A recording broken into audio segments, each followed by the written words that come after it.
வெளிப்படுத்தலின் விசேஷம் 1ஆம் அதிகாரத்திலே சீக்கிரம் ஒரு வசனத்தை வாசியுங்கள். கர்த்தருடைய நாமம் மகிமைப்படட்டும். 10ஆம் வசனத்தை மட்டும் வாசிங்க. கர்த்தருடைய நாளில் ஆவிக்குள்ளானே, அப்பொழுது எனக்கு பின்னாலே எக்காள சத்தம் போன்ற பெரிதான ஒரு சத்தத்தை கேட்டேன். அப்ப ஜெபம் பண்ணுங்கப்பா. ஆண்டவரே, இந்த வார்த்தைக்காக கர்த்தாவே உமக்கு நன்றி செலுத்துகிறோம் ராஜா. ஆண்டவரே, இதனுடைய ஆழத்தை கர்த்தாவே எங்களுக்கு இதயத்தில் புரிந்து கொள்ளும்படியாய் ஆண்டவரே நீங்க வெளிப்படுத்துங்க ராஜா. ஆமா ஆண்டவரே, இந்த வார்த்தையுடைய ரகசியத்தை கர்த்தாவே அப்பா நீங்க வெளிப்படுத்தி நாங்கள் புரிந்து கொள்ள கர்த்தர் கிருபை செய்வீராக. தாயை மறைத்துக் கொள்ளுங்க அப்பா, நீங்க வெளிப்படுங்க. எல்லா கனமையும் நீர் எடுத்துக் கொள்ளுங்கப்பா. எங்களை தரமட்டமாய் தாழ்த்துகிறோம் ஆண்டவராகிய இயேசு கிறிஸ்துவின் நாமத்தில் பிதாவே. ஆமென். அல்லேலூயா. சீக்கிரமாய் முடிக்க விரும்புகிறேன். எப்ப பார்த்தாலும் எனக்கு தான் கடைசியா நேரம் கிடைக்காமையே போகுது. சரி. கர்த்தருடைய நாளில் ஆவிக்குள்ளானேன், அப்பொழுது எனக்கு பின்னாலே எக்கால சத்தம் போன்ற பெரிதான ஒரு சத்தத்தை கேட்டேன். வெளிப்படுத்தலின் விசேஷம் ஒரு தீர்க்க தரிசன புஸ்தகம். புதிய ஏற்பாட்டினுடைய தீர்க்க தரிசன புஸ்தகம் என்று சொல்லப்படுகிறது. தீர்க்க தரிசன புஸ்தகம் என்றால் வரப்போகிறவைகளை முன்னே தெரிவிக்கிறது. சரிங்களா? அப்போ பழைய ஏற்பாட்டிலே நம்ம பெரிய தீர்க்கதரிசிகள், சின்ன தீர்க்கதரிசிகள் என்று நம்ம பார்க்கும் பொழுது பெரிய தீர்க்கதரிசிகள் வந்து ஏசாயா, எரேமியா, எசேக்கியேல், தானியேல் வரைக்கும் பெரிய தீர்க்கதரிசிகள் என்று சொல்லப்படுகிறது. அதற்கப்புறம் வருகிற எல்லா தீர்க்கதரிசன புஸ்தகங்களும் சிறிய தீர்க்கதரிசிகள் அப்படி என்று சொல்லப்படுகிறது. பெரிய தீர்க்கதரிசிகளின் மூலமாய் திருவலம் பற்றி அவைகளை நிறைவேற்றின தேவன் சிறிய தீர்க்கதரிசிகளின் மூலமாய் செய்யப்படுகிற காரியங்கள் இந்த கடைசி காலங்களிலே அது வெளிப்பட்டு கொண்டிருக்கிறது. எத்தனை பேர் சத்தியத்தை படிக்கிறீங்க? அவர்களுக்கு தான் இந்த வசனங்கள் எல்லாம் தெரியும். ஒரு அல்லேலூயா சொல்லுவோம். அல்லேலூயா. ஆமென். இந்த வெளிப்படுத்தலின் விசேஷத்தை கூட அன்பின் சீஷனாகிய யோவான் ஒரு நாள் அவரை பத்மு தீவிலே அவர்கள் காவலில் வைக்கும் பொழுது கர்த்தருடைய நாளில் ஆவிக்குள்ளானேன். அல்லேலூயா. எந்த நாள்ல அவர் ஆவிக்குள்ளாய் மாறினாரா? கர்த்தருடைய நாள்ல எந்த நாள்? ஓய்வு நாள். ஆமென்.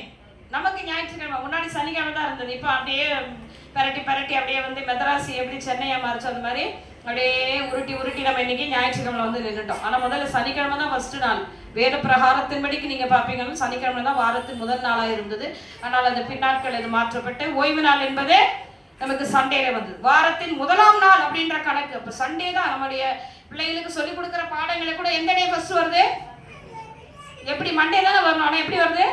சண்டே, வாரத்தின் 1ஆம் நாள். அப்போ இங்க கர்த்தருடைய நாளிலே அவர் எப்படி மாறினாரா? ஆவிக்குள்ளாய் மாறினாராம். அப்போ பரிசுத்த ஆவியானவர் உங்களை ஓய்வு நாளே கொண்டு வருகிறது எதற்காக என்றால் உங்களை ஆவிக்குள்ள மாற்றும்படி. அடுத்த 6 நாளுக்கு நீங்கள் பலனடைந்து இந்த உலகத்தில் இருக்க எல்லா போராட்டங்களிலும் நீங்கள் விடுதலையாக்கப்படும்படியாக அவைகளை மேற்கொள்ளுகிற ஒரு வல்லமை உங்களுக்கு கொடுக்கும்படியாக இந்த ஓய்வு நாளிலே, இந்த கர்த்தருடைய நாளிலே தேவன் உங்களை ஆவிக்குள்ளாக மாற்ற விரும்புகிறார். அல்லேலூயா சொல்லுங்க. அந்த ஆவிக்குள்ளாய் மாறும் பொழுது என்னென்ன காரியங்கள் நடந்தது என்றால் வரப்போகிறதான பயங்கரமான, கிரகிக்க முடியாததான பயங்கரமானதான ஒரு வெளிப்பாட்டை ஆவியானவர் யாருக்கு கொடுத்தாரு? யோவானுக்கு அவர் வெளிப்படுத்தினார் என்று சொல்லி நம்ம பார்க்கிறோம். ஒரு அல்லேலூயா சொல்லுங்க. அப்ப 7 சபைகளை குறித்தும் அவர் சொல்ல ஆரம்பித்தார். 7 சபைகளை குறித்து என்னென்ன காரியங்கள், குறைவுகள், நிறைவுகள் என்ன என்பதை அவர் வெளிப்படுத்த ஆரம்பித்தாரு. அப்போ 20ஆம் வசனத்திலே பார்க்கிறோம், அங்கே பயங்கரமான ஒரு தரிசனம் காண்கிறார். ஒரு சத்தம் கேட்குது. அவர் திரும்பி பார்க்கிறார். திரும்பி பார்க்கும் பொழுது 17ஆம் வசனத்துல நான் அவரை கண்டபொழுது செத்தவனை போல அவருடைய பாதத்திலே விழுந்தேன். மார்பிலே சாய்ந்து கொண்டிருந்த இந்த யோவான் உயிர்த்தெழுந்த இயேசு கிறிஸ்துவை பரலோகத்திலுடைய தரிசனத்தை பார்க்கும் பொழுது இப்ப பார்க்க முடியல. எப்படி மாறி இருக்கிறாரு?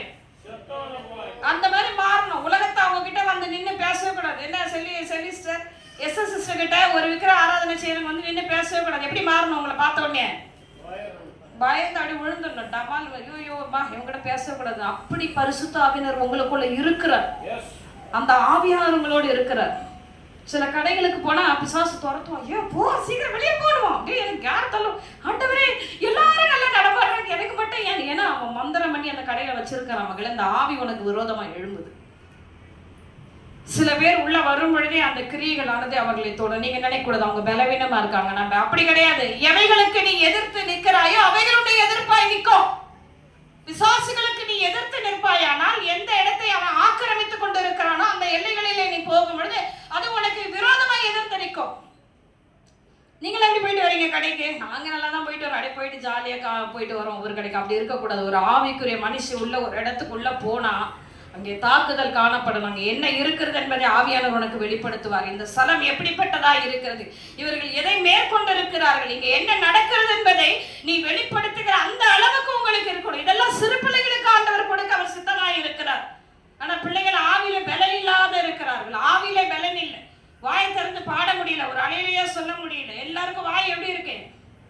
வீட்டுல ஆடுற வாய்.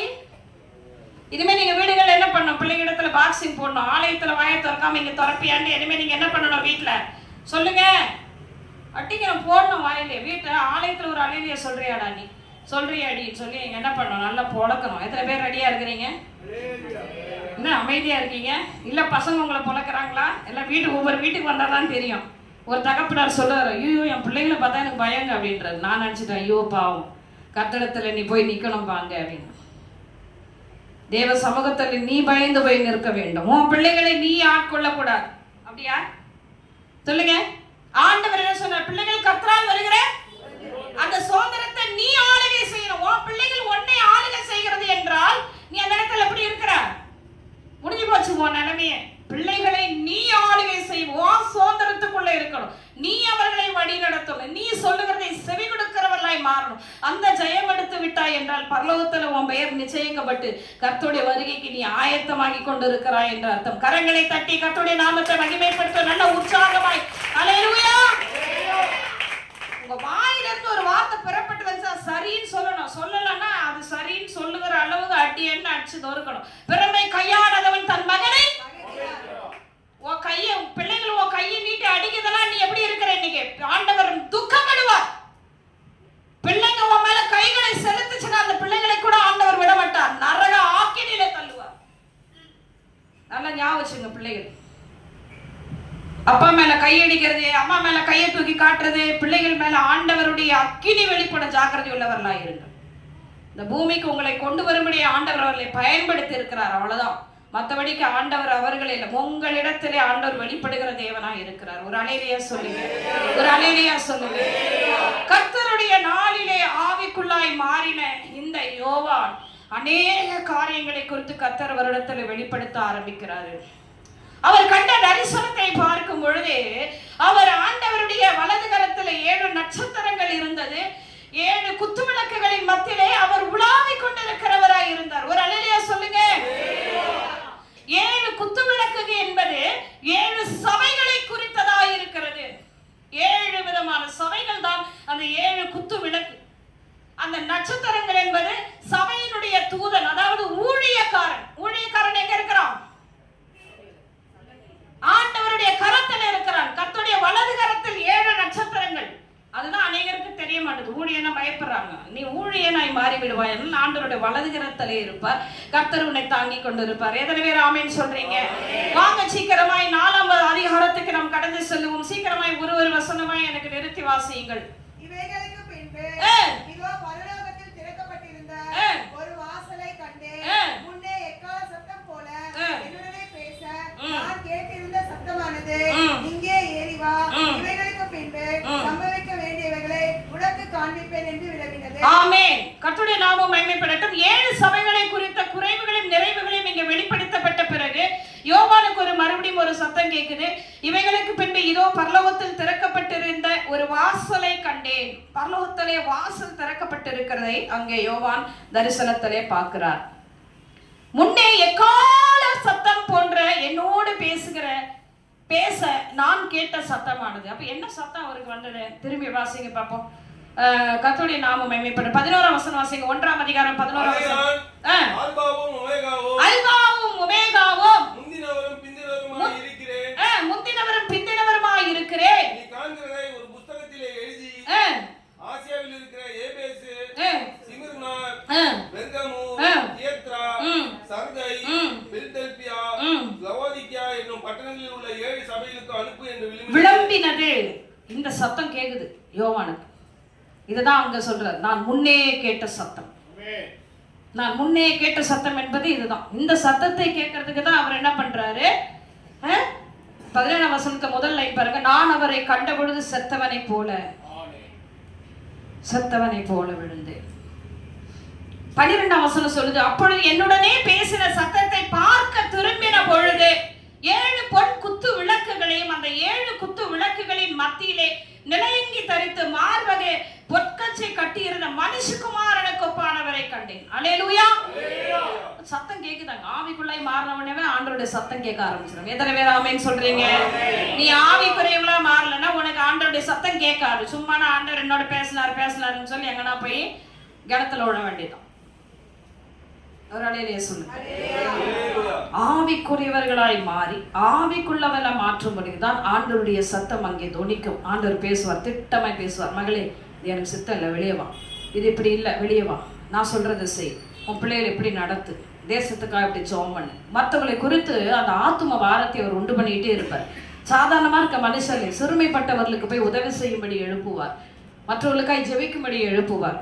கோபம், எரிச்சல், தர்க்கம், பொறாமை, இதெல்லாம் பிசாசானவன் விதைக்கிற காரியங்கள். ஆவியானவர் அதை கொண்டு வர மாட்டார். ஆவிக்குரியவன் என்ன பண்றான்? ஆவிக்குரியவர்களை விதைத்து ஆவிக்குரியவைகளை அவன் அறுக்கிறான். மாம்சத்துக்குரியவன் மாம்சத்தை விதைத்து மாம்சத்தை அவன் அறுக்கிறவனாய் இருக்கிறான். எத்தனை பேர் உள்ளே இருக்கிறீங்க? ஒரு அலையிலேயே சொல்லுங்க. இந்த அதுதான் சொல்றாரு, முன்னே நான் கேட்ட சத்தத்தை மறுபடியும் கேட்கிறேன். இப்ப அந்த சத்தமானது எனக்கு என்ன சொல்லுச்சு?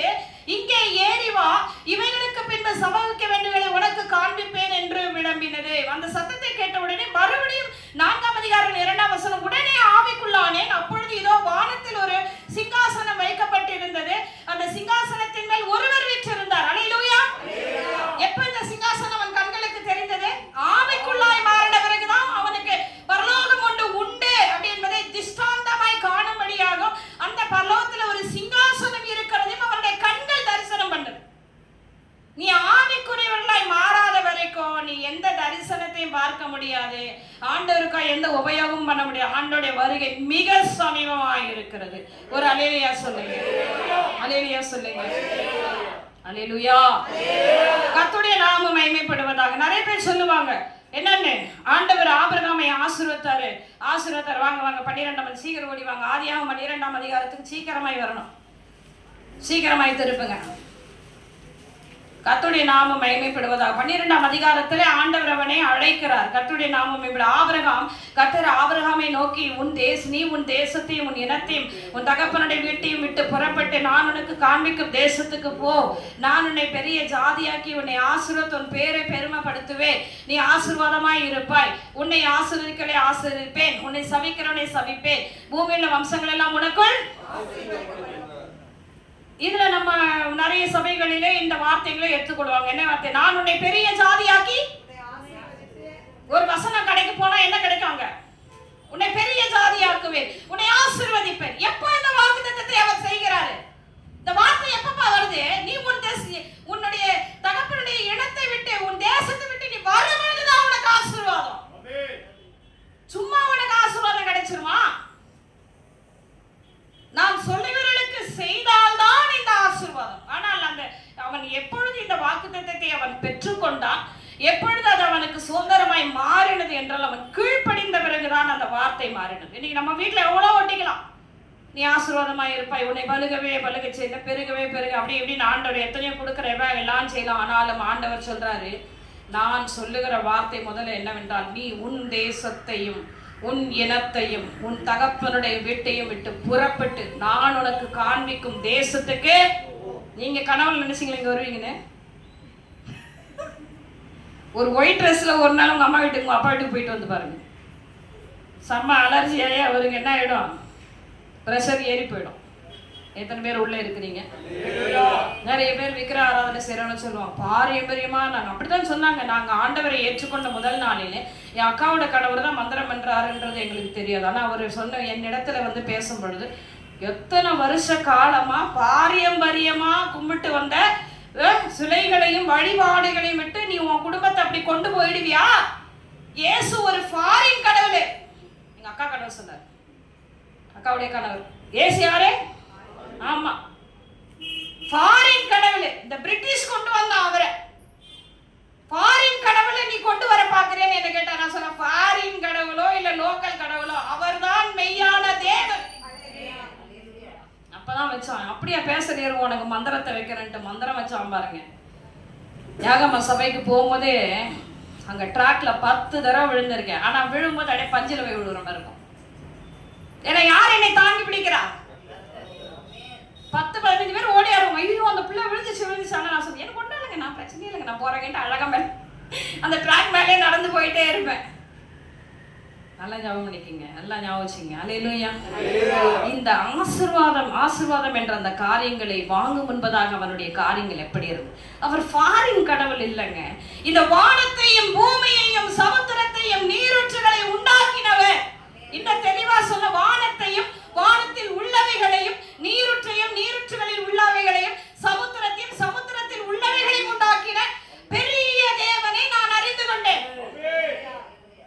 எப்பொழுது நமக்கு அந்த சம்பூர்ணமான அறிவு வருதுன்னா, ஆண்டவராகிய இயேசு கிறிஸ்துவை ஒரே தேவன் என்று அறிந்து கொள்வர்களுக்கு தான் அந்த 7ஆம் அறிவு கிடைக்கும். அப்பதான் நீ சம்பூர்ணம் அடைகிற. என்றைக்கு அவரை அறியாத வரைக்கும் நீ உட்கார்ந்துட்டே இருக்கிற, உனக்கு 6 அறிவு தான். மனுஷனுக்கு எத்தனை அறிவு? நான் சொல்லுவேன், எனக்கு 7 அறிவு இருக்குடா. ஏன்னா இந்த வானத்தையும் பூமியை உண்டாக்கின கர்த்தரை நான் என்னுடைய இரட்சகராய் மாத்திரமல்ல, என்னுடைய ஜீவனாய் உயிராய் நான் ஏற்றுக்கொண்டபடினால் அந்த 7ஆம் அறிவை ஆவிக்குள்ள மாறுகிற அந்த காரியங்களை கொடுத்தார். யோவானுக்கு எப்பொழுது அந்த சிங்காசனம் வெளிப்பட்டது என்றால், உடனே நான் ஆவிக்குள்ளானேன். அப்பொழுது இதோ வானத்தில் ஒரு சிங்காசனம் வைக்கப்பட்டிருந்தது. அந்த சிங்காசனத்தின் மேல் ஒருவர் வீற்றிருந்தார்.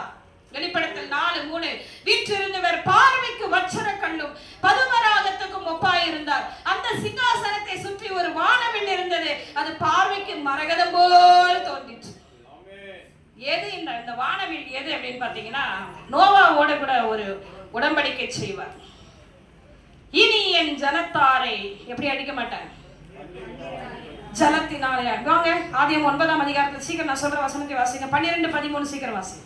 அன்றியும் தேவன் எனக்கும் உங்களுக்கும் உங்களிடத்தில் இருக்கும் சகல ஜீவ ஜந்துக்களுக்கும் நித்திய தலைவர்களுக்கென்று நான் செய்கிற உடன்படிக்கையின் அடையாளமாக நான் என் வில்லை மேகத்தில் வைத்தேன். மேகத்தில் வைத்தேன். பொறுமையா படிக்கணும். வேத வசனங்களை பைபிள் வந்து சண்டை போட்டு படிக்காதீங்க. தயவு செய்து ஆவியான வசனப்படுகிறார். பொறுமையாய் தெளிவாய் வர வேண்டும். அல்லேலூயா.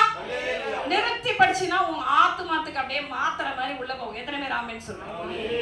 சண்டை போடுறீங்கன்னு தெரியுது நல்லா. அடுத்த வாரத்துல சண்டை போட முடியும். ஏன்னா பிரதர் ஊருக்கு போறாரு.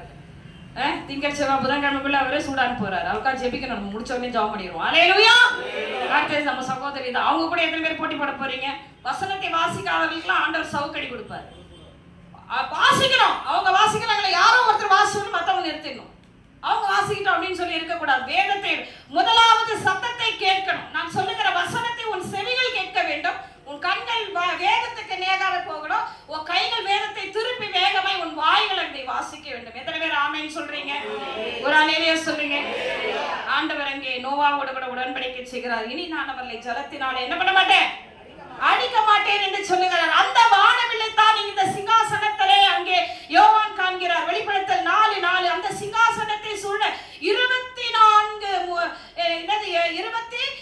சிங்காசனங்கள் இருந்தன. 24 மூப்பர்கள் வெண்வஸ்திரம் தரித்து தங்கள் சிரசுகளில் பொன்முடி சூடி அந்த சிங்காசனங்கள் எப்படி இருந்தாங்களாம்?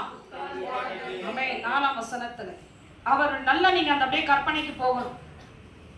அந்த வானவில் இருந்தது. அது ஒரு மரகதம் போல இருந்தது. அடுத்து அந்த சிங்காசனத்தை சூழ அப்படின்னு என்ன அர்த்தம், அந்த சேருக்கு சுத்தி ஒரு ரவுண்ட் மாதிரி போட்டு. அல்லேலூயா. இதுதான் இங்க இப்ப எதுல போட்டிருக்கு, இந்த மாதிரிலாம் எங்க போட்டு வச்சிருக்கிறானுங்க, பார்லிமெண்ட்ல எல்லாம் போட்டு வச்சுக்கிறானுங்க. நிறைய பெரிய பெரிய இடத்துல போனீங்கன்னா அங்க பெரிய சேர் இருக்கும். அதை சுத்திலாம் பாத்துருக்கீங்களா நீங்க? பார்லிமெண்ட்ல பாத்துருக்கீங்களா? இங்க இப்படி வளைவு, இப்படி வளைவு, இப்படி வளைவு, அப்படி ஒரு வளைவு, இப்படி ஒரு வளைவு, அப்படி வளைவு அடை போட்டு உட்கார வச்சிருப்பாங்க. ஆனா இங்க 24 மூப்பர்களும் அங்கே இருக்கிறதை இங்க யோவான் பார்க்கிறார். எவ்வளவு பெரிய ஒரு மகிமையான ஒரு தரிசனங்க.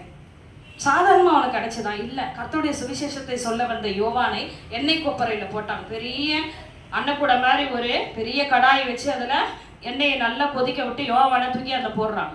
11 பேரும் அவுட்டு. இவன் ஒருத்தன் தான் என்ன பண்றான், மரித்து உயிர்த்தெழுந்த இயேசுவை குறித்து இவன் பிரசங்கம் பண்ணி கொண்டு இருக்கிறான். அதனால இந்த யோவானை கொண்டு போய் எண்ணெய் கொப்பரையில போடுங்க. புதுசா கண்டுபிடிப்பானுங்க. தோலை உரிப்பானுங்க, தலைகீழ தொங்க விட்டு அடிப்பானுங்க. நம்ம போனோம் இல்லையா, நம்ம அங்க போகும் பொழுது பார்க்கும் பொழுது ரொம்ப மிக வேதனையான ஒரு காரியம் அங்கே சம்பவித்தது. 12 சீடர்கள் இப்படி வேதனையோடு மரித்தார்கள். கிறிஸ்துவுக்காக தங்களுடைய ஜீவனையே கொடுத்தார்கள். இன்னைக்கு நீங்க நேரத்தை கொடுக்க மாட்டீங்க. ஆண்டவருக்காக ஆலயத்துக்கு வர மாட்டீங்க. ஒரு திறப்பில் நின்று ஜெபிக்க வர மாட்டீங்க. அன்றைக்கு 12 அப்போஸ்தலர்களும் தேவனுக்காக தங்களுடைய ஜீவனை அப்படி நான் நினைச்சேன் ரூம் போட்டு உட்காந்து யோசிப்பாங்க. தோலை உரிச்சிருக்கிறான், 2 பாதியை வெட்டி இருக்கிறான், தலைகீழ தொங்க விட்டு இருக்கான், எக்ஸ் வடிவில சிலுவையில போட்டிருக்கிறாங்க. 11 பேரும் பயங்கரமான ஒரு மரணம். இப்ப இந்த யோவான் வாய் அடங்கலன்னு சொல்லி என்ன பண்ணாங்க, கொண்டு போய் எண்ணெயில போட்டா ஐயோ அம்மா நலருவான்னு பார்த்தா எண்ணெயிலே உட்காந்து ஏசு உயிரோடு எழுந்தாருன்னு சொல்லி பண்ணிட்டு இருக்கிறான். உங்களுக்கு புரியுதா இல்லையா? சாத்ராக் மேஷாக் ஆபேத்நேகோவை என்ன சொன்னாங்க, 7 மடங்கு எரிகிற அக்கினி சூளையிலே போடணும்னு ரெடி ஆயிடுச்சு. அப்பயும் சொல்றாங்க நீ என்ன செய்தாலும் சரி. நீங்க எத்தனை பேர் அப்படி வந்துட்டீங்க? நீங்க என்ன விடுதலை ஆக்கினாலும் சரி, உங்களை தான் நான் பின்பற்றுவேன். எத்தனை பேர் சொல்றீங்க? மனவாழ்த்து எல்லாம் அந்த லெவல்ல வந்துடணும். எத்தனை பேர் கரைகளை நல்லா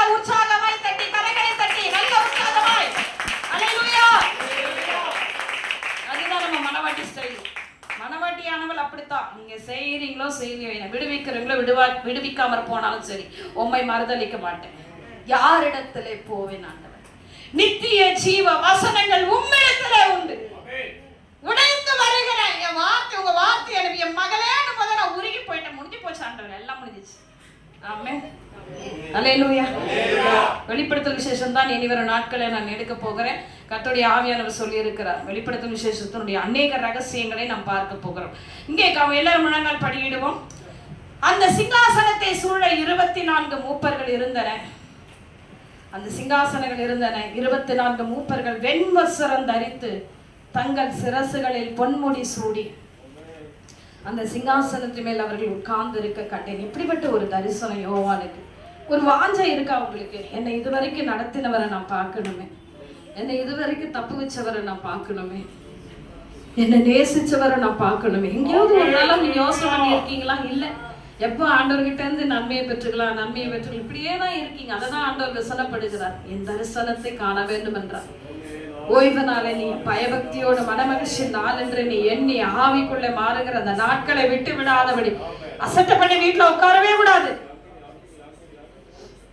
முதல்ல அப்படிதான் ஆரம்பத்துல ரட்சிக்கப்பட்ட நாட்கள், ஐயோ தம்பியை கூட்டு போனோம், அம்மாவை கூட்டு போனோம். அப்ப இப்பெல்லாம் அப்புறம் என்ன ஆயிடுச்சு தெரியுங்களா? நீங்க வந்தா வாங்க, யாராட்டி போங்க. முதல்ல நான் ஓடி போய் நிற்பேன். நான் ஓடின அந்த ஓட்டத்தை ஆண்டவர் கண்டார். அந்த பிரயாசத்தெல்லாம் பாக்குறாருங்க, சும்மா கிடையாது. அந்த நடைபாதைகளை கண்டார். என் பிள்ளை எனக்காக ஓடுது, படிப்பை விட்டுட்டு வேலையை விட்டுட்டு எனக்காக வந்தது, எனக்காக நேரம் கொடுத்திருக்கா, எல்லாம் பாக்குறாரு. எனக்காக கண் விழிக்கிறா, இரவுல கண் விழித்து எனக்காக ஜெபிக்கிற ஆண்டவர் சகலத்தையும் அவர் அறிந்திருக்கிறார், சகலத்தையும் அவர் காண்கிறார். என் இருதயத்துடைய வியாகுலம் ஆத்மாவை குறித்து அவ ஜெபிக்கிறா அப்படின்றத ஆண்டவர் பார்க்கிறார். என்னை கொப்பரையில போட்டாலும் சரி, உயிர்த்தெழுந்த இயேசுவை அவர் சொல்லி பிரசங்கம் பண்ணினபடினால் இனி இவனுடைய வாயை அடக்கவே முடியாது. அதனால தீவில கொண்டு போய் போடுங்கன்னு போடும்போது அங்கேதானப்பா எனக்கு ஆண்டவர் இந்த வெளிப்படுத்தலின் விசேஷத்தை கொடுத்தார் என்று யோவான். அல்லேலூயா. ஒரு நாளும் பரலோகத்துக்கு போகும்போது நிச்சயமா யோவானை பார்த்து கேட்கணும், எப்படிங்க நீங்க இப்படி எல்லாம் சகிச்சீங்க? இந்த எண்ணெய் கொப்பரையில எப்படி நீங்க உட்கார்ந்து இருந்தீங்க? ஆண்டவருடைய தரிசனம் உங்களுக்கு எப்படி? எத்தனை பேர் அதை கேட்க ஆயத்தமாய் இருக்கிறீர்கள்? அவருடைய வருகை நாட்களிலே நானும் போகணும் என்ற அந்த இருதயத்திலே எத்தனை பேர் நினைக்கிறீர்கள்? கர்த்தருடைய வருகை நாளிலே ஒவ்வொரு ஓய்வு நாளும் உனக்கு ஆவிக்குள்ளாய் மாறுகிற நாட்கள். எத்தனை பேர் ஆவியில உணர்றீங்க? கூடுமானால் இப்பொழுதே முழங்கால் படியிடுங்கள். பரிசுத்த ஆவியினுடைய அக்கினி நமக்கு வெளிப்பட்டுக் கொண்டிருக்கிறது. ஆவிக்குரிய கண்களை திறந்தெடுங்க சொல்லி கேளுங்க.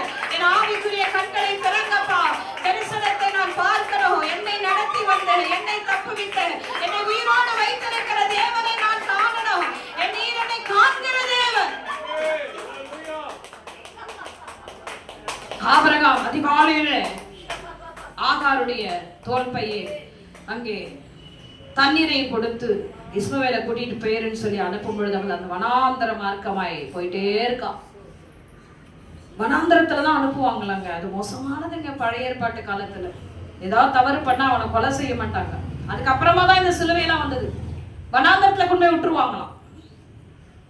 அவ்வளவு நம்ம திரும்பி வரவே முடியாது. அந்த வனாந்தர வழியா நடந்து அந்த இடம் எங்க முடியுது, எங்க போகுது. அதனாலதான் அந்த வனாந்தரத்துல நிறைய பேர் இறந்து போயிடுவாங்களாம். அப்படி கழுகுகள் வந்து அந்த இடத்துல அந்த பிணங்களை தின்னுடும். அது ஒரு பயங்கரம். அப்படிதான் அங்க கூட்டு வந்து மோசையை கூட விட்டாங்க. மோசை ஓடி வந்தான்னு இருக்கு. ஆனால் மோசையை கூட்டிட்டு வந்து அந்த வனாந்தரத்துல விட்டுட்டாங்களாம். பயங்கரமான ஒரு கொடூரமான. ஆனாலும் ஆண்டவர் அவன் மேல் வைத்த தீர்மானத்து நிமித்தமாய் 40 ஆண்டு காலம் வனாந்தரத்தில் அவன் சாகாதபடிக்கு ஆண்டவர் அவனுக்கு ஒரு வழிவாசலை, தேவனுடைய தீர்மானம் உன்னிடத்துல இருக்குமானால் சொல்லுங்க. எப்பவுமே சோர்ந்து ஒரு நேரத்துல சொல்லுங்க, கர்த்தர் என்னை குறித்த ஒரு தீர்மான திட்டங்களை வைத்திருக்கிற அதுவரைக்கும் எனக்கு எதுவாகாது, என்னை ஒன்றும் செய்ய முடியாது. ஆண்டவருடைய தீர்மானம் என் வாழ்க்கையில நிறைவேறுகிற வரைக்கும் கர்த்தருடைய பாதுகாப்பிக்கிற என் மேல, பிள்ளைங்க மேல, என் குடும்பத்தின் மேல இருக்கும். சொல்லுங்க, ஆண்டவருடைய சமூகத்திலே சொல்லுங்க, ஆண்டவர் என்ன செய்ய வேண்டும், என்னை கொண்டு செய்ய வேண்டிய எந்த காரியங்கள் இருந்தால் அதை செய்யாமல் அவர் என்னை விடவே மாட்டார். குழந்தை சாகர சூழ்நிலை ஆயிடுச்சுங்க. இஸ்மவேலை அவள் போட்டுட்டு போய் அம்பு பாய்கிற இடத்துல போட்டுட்டு போய் அங்க உட்கார்ந்துருக்கா. ஆண்டவர் இடத்துல அழாத குரல் அங்கே கர்த்தருடைய தூதன் அங்கே தோன்றி ஆகாரே அப்படின்னு சொல்லி கூப்பிடும் பொழுது ரொம்ப வேதனை. ஆனால் ஆண்டவர் அவருடைய கண்களை திறக்கும் பொழுது அங்கே துறவு ஒன்று இருந்தான். துறவுனா என்ன? கிணறு. அது தண்ணீர், அவ்வளோ தண்ணி இருக்கு. வனாந்தரத்தில் எங்கெங்க துறவு வந்தது? வனாந்தரத்தில் எங்கெங்க அவ்வளோ தண்ணி? எடுத்து அவளும் குடித்து தன் பிள்ளைக்கு கொடுத்து அவர்கள் கடந்து சென்றார். ஆண்டவர் அவளுக்கும் அடிமை பெண்ணாகி அவளுக்கும் ஆண்டவர் வாக்கு பண்ணினார், உன் பிள்ளையை பெரிய ஜாதியாக்குவேன்.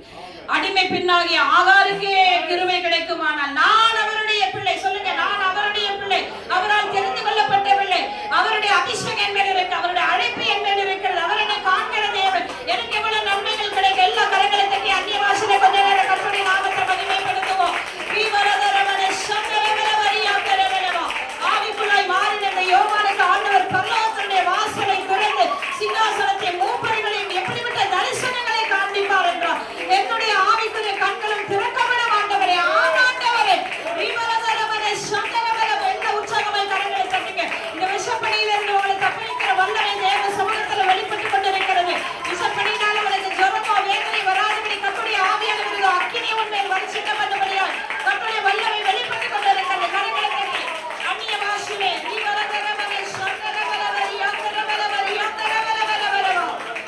நன்றி செலுத்துகிறோம்.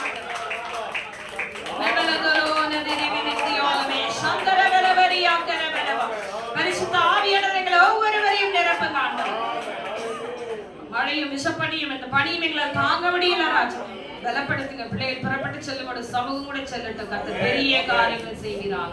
நம்மோடு கூட இடைப்பட்டிருக்கிற தேவன் இந்த வெளிப்படுத்தல் விசேஷத்துல வருகிற நாட்களெல்லாம் நம்மோடு கூட இடைப்பட போகிறபடி நாள் கரங்களை தட்டி கர்த்தரை ஸ்தோத்திரம் பண்ணுவோம். நல்ல உற்சாகமாய் கரங்களை தட்டி ஆமென் ஆமென் ஜீவாபா praise master hallelujah. நன்றி ஆண்டவரே. ஆமென். நாம் அப்படியே இருந்த வண்ணமாய் நம்முடைய பிரதர்க்காக நம்ம ஜெபம் பண்ணிடலாம். அவங்க இந்த வாரம் வருகிற நாட்களிலே அவர் ஊருக்கு போறாங்க. டேட் ஃபிக்ஸ் பண்ணிட்டீங்களாப்பா? சரி, எல்லாரும் கரங்களை உயர்த்தி அருமை சகோதரனுக்காக நம்ம எல்லாம் செபிப்போம். கண்ணிக்கு நில்லுங்க, பயந்து நில்லுங்க. குடும்பத்தோடு நிற்கும்படியாக கேட்கிறேன். பிள்ளைகளுக்காக நம்ம செபிப்போம். எங்களை மிகவும் அதிகமாய் நேசிக்கிற எங்க நல்ல தகப்பனே, நமக்கு நன்றி அப்பா. 10 ஆண்டு காலமும் அவர் கடந்து வந்த பாதைகள் கண்ணீரும் வேதனையுமான பாதைகள் எத்தனையோ முறை இந்த கடன் பிரச்சனை நிமித்தமாய் அவர் சோர்ந்து போய் உடைக்கப்பட்ட நேரத்துல இன்னும் கொஞ்ச தூரம் தான் இஸ்ரவேல் ஜனங்களை பாலும் தேன் மூடுகிற கானான் தேசத்துக்குள்ளே பிரவேசிக்க செய்ய நயங்காட்டி அழைத்து வந்தீர் என்று வேதம் சொல்லப்படுகிறது ஆண்டவரே. அப்படியாய் உங்களுடைய வார்த்தையை சுதந்திரிக்கிற அந்த நாட்கள் வந்தபடினாலே இத்தனை நாட்களும் குடும்பத்தையும் பிள்ளைகளையும் மனைவி நடத்தின ஆண்டவரே வழிகளுக்காக நன்றி செலுத்துகிறோம். சங்கீதம் 90 ஆண்டவரே அதிகாரத்திலே துக்கத்தை கண்ட வருஷங்களுக்கும் நாட்களுக்கும் இணையாக மகனையும் பிள்ளைகளையும் குடும்பத்தையும் கர்த்தர் நீங்க வழி நடத்துவீராக ஆண்டவரே. மகிழ்ச்சியை உண்டு பண்ணுவீராக ஆண்டவரே. போகிற அந்த ஊர்ல ஆண்டவர் அந்த இடத்துல எல்லா மனுஷ கண்கள் அதிகாரி கண்களை கிடைத்து மகனுடைய